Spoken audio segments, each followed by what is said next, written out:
Good morning. Morning. It's been a while since I've been up here, and today I've been waiting for this one, mostly because when I started this series, I was trying to catch up a little bit with our Wednesday night class, and so I finally did it. I finally caught up with our Wednesday night class. So for all of you who've been coming to our Wednesday night class, we're in Samuel, and so this kind of just pulls ahead by a little bit here. So just a personal accomplishment for me. I'm a little excited about that. But today we're going to be going over the books of 1st and 2nd Samuel. And I see a few of you looking at your clocks, your watches and clocks, and worried that we're going over 2 books this morning. But I promise you we won't be here all day. The reason we're going over 1st and 2nd Samuel is that these are 2 separate books in our modern day Bibles, but that division was just put in there because of scroll length. It was originally written as one coherent story in the Bible. So that's what we're going to look at this morning. And I'd encourage you to have your Bibles out. I'm going to highlight a few key parts of the books for you to take notes on and go back, and you can look at those more in depth in your own personal study. But where we are in Samuel is that Israel, if you remember, was rescued from slavery in Egypt, and after that, they made a covenant with God at Mount Sinai. From there, they eventually came to the Promised Land, and there Israel was supposed to be faithful to God and obey those covenant commands. Before the book of Samuel, we see in Judges how Israel failed at that task big time. It was a period of moral chaos, and it showed Israel's need for wise leaders. And so the book of Samuel provides an answer to that need. The book of Samuel, it focuses on 3 main characters. You have the prophet Samuel, which is where the book gets its name from. Then you have King Saul, and after him you have King David. And all 3 of them transition Israel from a group of tribes ruled by judges into a unified kingdom ruled by David in Jerusalem. And the book of Samuel has a great design that weaves together the story of these 3 characters together into 4 main parts. And so I've got that up here on the slide. You can see that in chapters 1 to 7, you have this introduction, and it introduces Samuel. And then you have in chapters 8 to 31, you have Saul's rise and then his fall. It's kind of told in 2 parts there. And that rise and fall is mirrored by David's rise and fall. And so as Saul is declining, you have David rising, right? And then at the end of 2 Samuel in chapters 20, you see David's fall. And then the book concludes with an epilogue in chapters 21 to 24 that reflects back over that whole story. So if we dive right in, if we look at the introduction in 1 Samuel chapters 1 and 3, part 1 there picks up from the chaos of the book of Judges, and we're introduced to a touching story about a woman named Hannah. And she's grieved because she's never been able to have children, and by God's grace, she finally has a son named Samuel.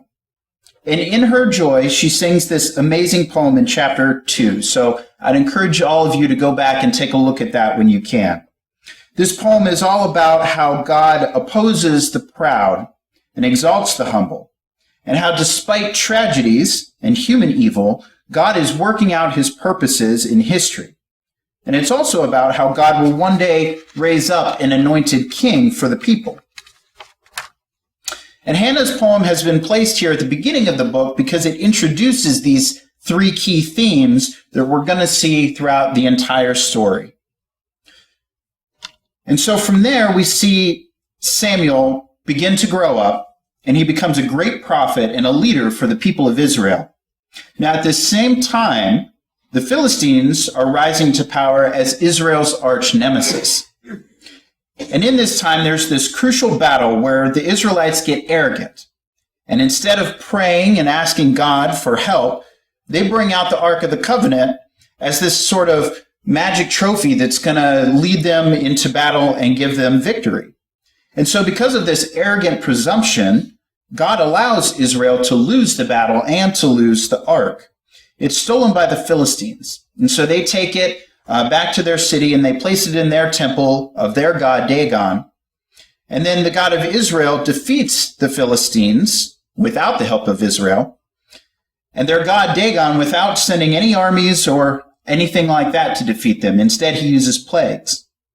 And so the Philistines, after all these plagues, they don't want the ark anymore. And through a roundabout series of events, they send it back to Israel. And so the point of this little story seems to be this. God is not Israel's trophy. And he opposes pride among the Philistines, but he also opposes pride among his own people. And so Israel needs to remain humble and obedient if they want to experience God's covenant blessings, which opens up into the next large section. So Israel, they come to Samuel and they say, hey, we want a king like all of our other nations have. And they say, go find us one. And Samuel's pretty mad about this. He goes to consult with God, and God says, yes, their motives are wrong, but if they want a king, go ahead and give them one. And that's where we get introduced to the figure of Saul.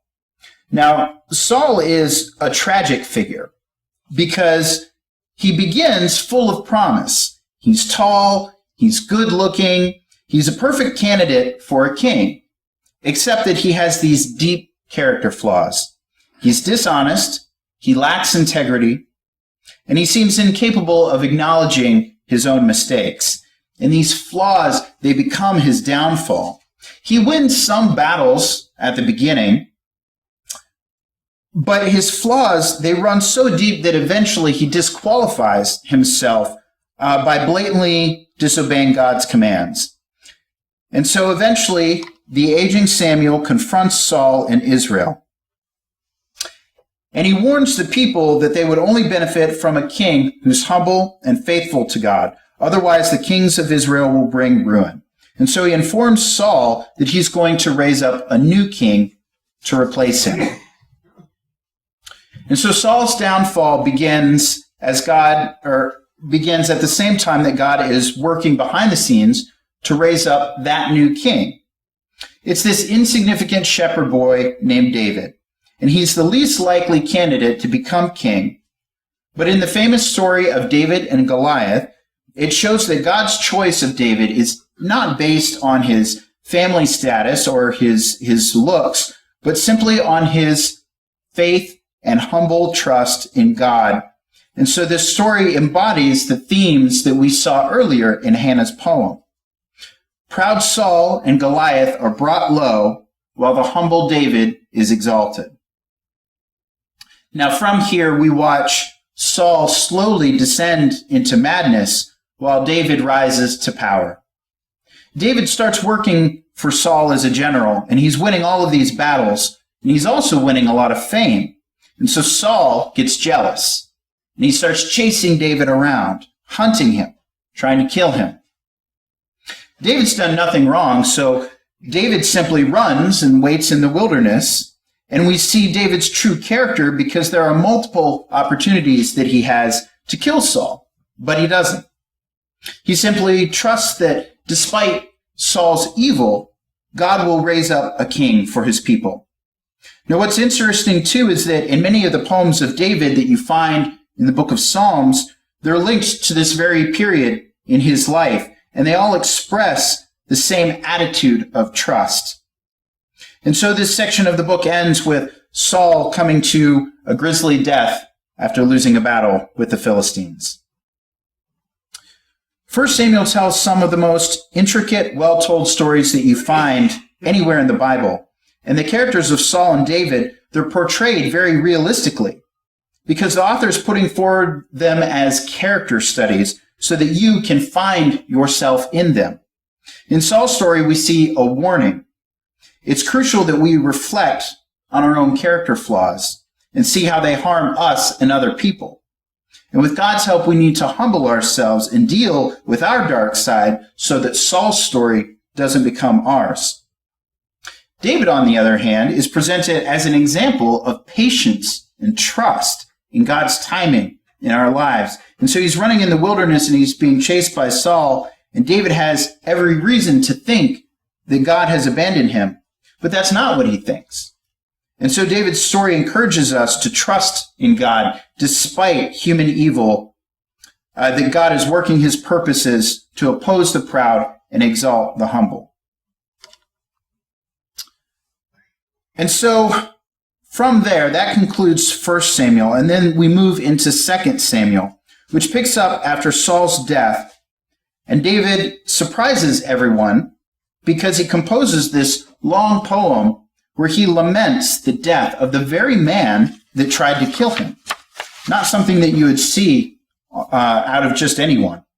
And so once again, the author is presenting David as an example of humility and compassion. He's a man that grieves even the death of his own enemies, which should be very, very familiar to us since we're told that we should love our enemies, right?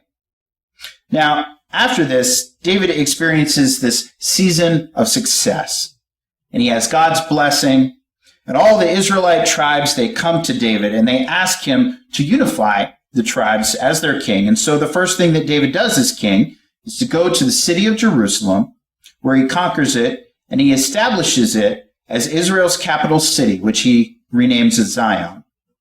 And from there, David goes on, and he wins many battles, and he expands Israel's territory.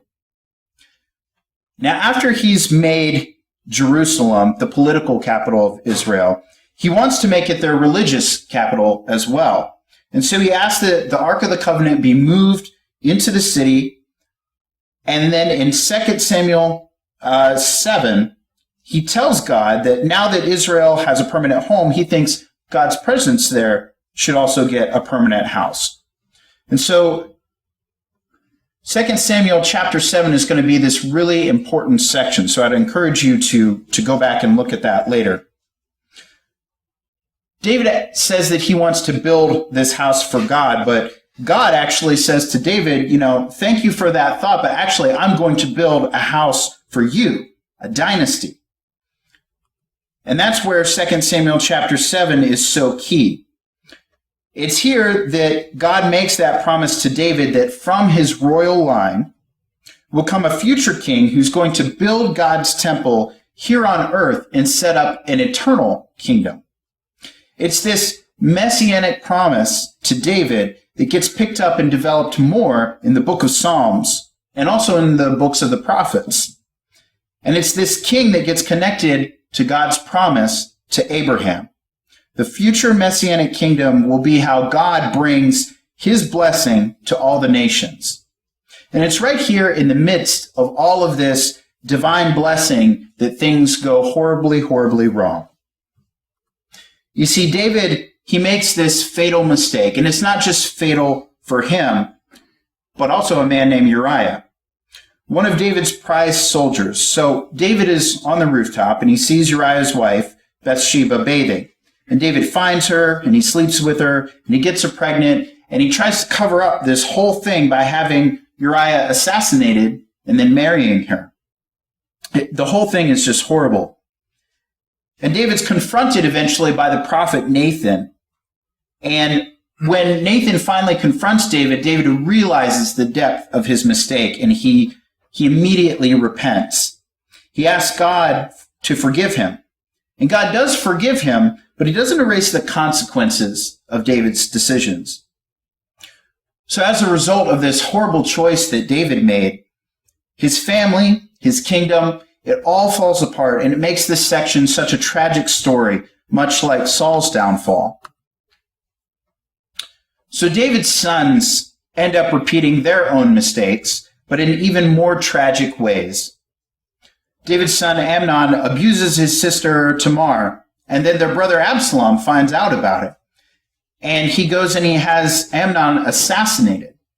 And then Absalom, he goes and hatches this secret plan to oust his father David from power. And he launches a full-scale rebellion. And so for the second time in his life, David is forced to flee into the wilderness. Except this time, he's not an innocent man. The rebellion ends when David's son Absalom is murdered. And it breaks David's heart. And so once again, he laments over the very man that tried to kill him. David's last days on the throne are spent back on the throne, but this time he's a broken man, and he's wounded by the sad consequences of sin. The book concludes, though, with this well-crafted epilogue. The stories are out of chronological order, but they have this really cool symmetrical literary design. So the outer pairs that you see there, they come from earlier in David's reign, and they compare the failures of Saul and the failures of David, and how each of them hurt other people through their bad decisions. Then the next pair of stories, the inner pair of stories, are about David and his band of mighty men who went out fighting the Philistines. And what's interesting about that pair is that in both of those sections, they have a story of David's weakness in battle. And so they contrast to the victories of David in chapters 1 through 9, where we see a vulnerable David who's dependent on others for help. The center of that epilogue has two poems, and they act like memoirs, where David reflects back on his life, and he remembers the times when God graciously rescued him from danger. And he sees these moments where God was faithful to his covenant promise and to his family. Both of those poems conclude by looking back on the hope of God's promise for a future king who will build that eternal kingdom. Now, these poems, and then God's promise, they also connect back to Hannah's poem that opened the book. And so these key passages from the beginning, and now the middle and the end of the book, bring all of the themes together. So despite Saul and David's evil, God remained at work, moving forward his redemptive purposes. And God opposed David and Saul's arrogance, and he exalted David when he humbled himself. And so the future hope of this book reaches far beyond David himself. It looks to the future king that was promised that will one day bring God's kingdom and blessings to all the nations. And so what about us? Most of the book of Samuel, written for the people of Israel, was to provide hope. Not only character studies on how to be humble, how to act, but also to provide hope through this promised Messiah, through this promised king. So how does all of that relate to us today? Well, we can still look back at the character studies of Saul and David and see those outcomes and look into them and look at ourselves. In those stories, we see ourselves and we're reminded on how to be humble. We also see hope in there for us, that despite the bad things that are going on in the world, God is still at work. And most of all, it reminds us that God keeps his word. Samuel was full of promises about this coming king. Well, we live in a time where we've seen that God has fulfilled that promise, that God has raised up the Messiah. In 2 Timothy chapter 2, it says, "Remember Jesus Christ, risen from the dead, descendant of David." We see that God brought about the Messiah just as he promised through the line of David. And not only that, but he raised him from the dead. He wasn't like Saul or David, a human king with flaws. He was a perfect, eternal king who conquered death itself. And that hope of defeating death is offered to us as well through Jesus. In 1 Corinthians chapter 6 and 14, it says, "Now God has raised up not only the Lord, but will raise us up through his power." Samuel reminds us that God is faithful and true to his promises. It gives us insight on how we can live our lives. It gives us examples to measure ourselves against so that we can see whether or not we are living our lives right. And it reminds us that God provides a hope to us through Jesus, our King. We always end our sermons with a time of invitation, We do that so that we have a time where people can respond to that hope of Jesus. A time that we can look at our own personal character flaws and reflect on them. And if need be, repent. It's a time for us to look back on our own lives and see if we are in need of help, if we are fleeing through this wilderness of sin. And it's a time for us to reach out for help, for prayers from our fellow brethren. If there's anything that you need help with this morning, any of those things or anything else beyond that, let it be known while we stand and while we sing.